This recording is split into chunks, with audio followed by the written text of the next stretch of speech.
Hi, I'm Chief Hireologist Adam Robinson, and today is the final installment of a four-part series outlining the best practices for hiring salespeople. In the last three segments, you've learned how to select candidates, review resumes, and run a sales interview. And now you've finally identified a sales candidate that you'd like to hire.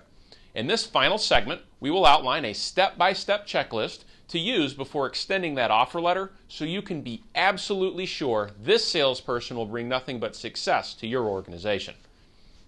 The first step is to make sure you've seen their W-2s from the past 3 years.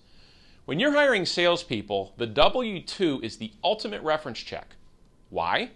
Well, because the employee's past employers cannot lie to the tax man. If they've earned the money, it will show up in the W-2. If it's not in the W-2, they didn't earn it during that year. End of story. After you check the W-2s, talk to every boss that they've had during the past 10 years. Follow through with reference checks and do it yourself. Do not pawn them off on an HR generalist or a third-party reference checking service. Tell your candidate, I'd like for you to set me up for a call with your boss at Company X sometime this week. Will you be able to do that?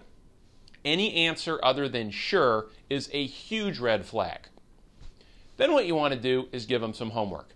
Ask the final candidate to complete an abbreviated 30, 60, or 90-day plan.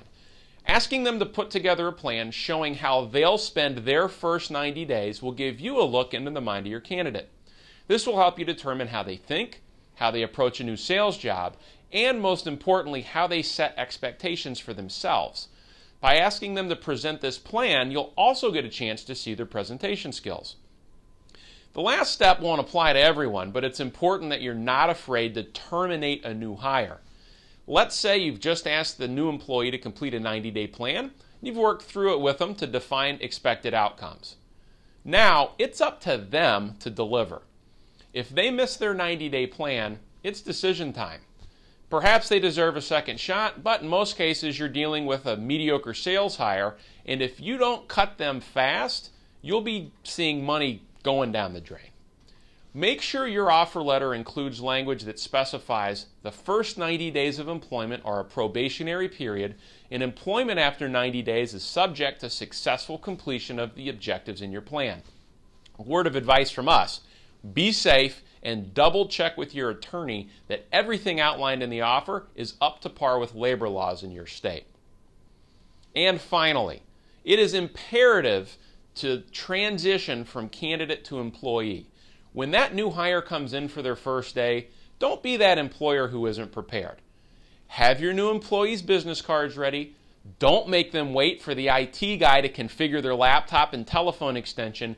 And please don't make them feel like they've just joined the wrong company by making them spend day one reading a manual because you didn't plan anything else for them to work on. A great hire won't be able to live up to their full potential unless you're available to get them started on the right foot. Congratulations! You've officially graduated from our course on hiring salespeople. Thanks for joining us during Fridays in the Lab today. We'll see you next week.